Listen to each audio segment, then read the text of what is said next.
The earth plane is mental. It is the notion that arises in consciousness, and it is otherwise void. Because what's a notion made up of?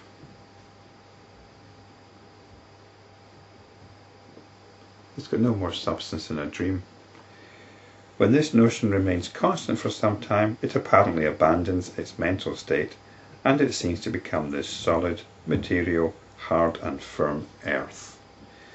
From this point of view, the earth does not exist, but it has come to be regarded as solid, material existence from the beginning of creation. Just as a dream object is nothing but the consciousness of the dreamer, this world appearance is nothing but pure consciousness. This is true even from the scientific point of view. From the scientific point of view, everything that we experience is created in our mind. There's supposed to be something out there which is represented to us by electrical signals, and the mind constructs the whole shebang, the whole universe. But it also constructs notions of electricity and a world out there. The notion that arises in consciousness is pure consciousness and nothing else. Hence there is no notion as such, neither a self nor a world. When it is thus seen, the world does not exist. When it is not observed carefully, it seems to come into being. In other words, when you don't inquire into it, when you don't inquire into what is going on, it seems to exist, it seems to be real, it seems to come into being. Just as a crystal reflects colours without intending to do so, the infinite consciousness reflects in it the entire universe. Hence the world is neither mental nor material. It is pure consciousness alone that appears as this earth. We tend to think of consciousness as mental, don't we? We tend to think of it as something to do with thought or with mind as opposed to matter.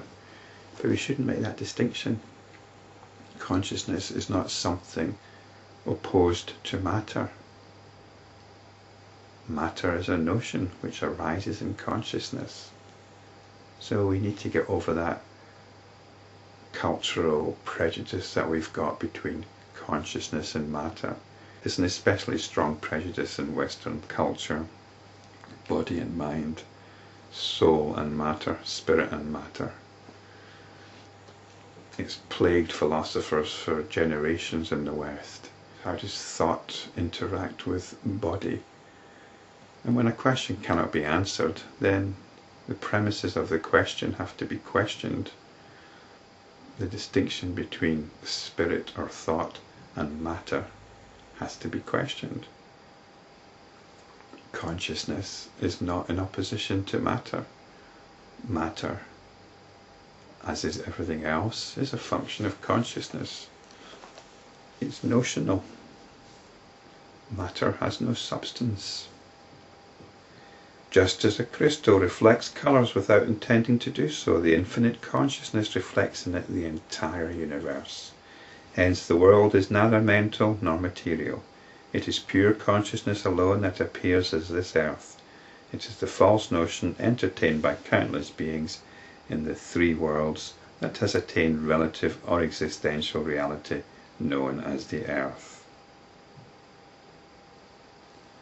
There's a consensus opinion, isn't there?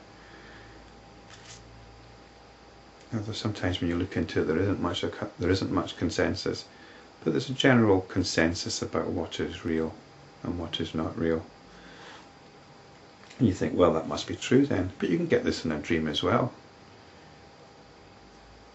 If you see a Godzilla creature running through the streets, then everybody's going to confirm the reality of that Godzilla creature.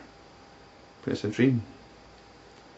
Or it doesn't even have to be a Godzilla creature, it can just be another person. People in the dream will confirm the reality. I am all this, and all that is within all this. With this realization, I saw everything. So all this is consciousness, and all that is everything that's going on and is happening within consciousness. And it's consciousness happening with consciousness. And this is who I am. This is who you are. This is what you are. It's what you as a person are happening within.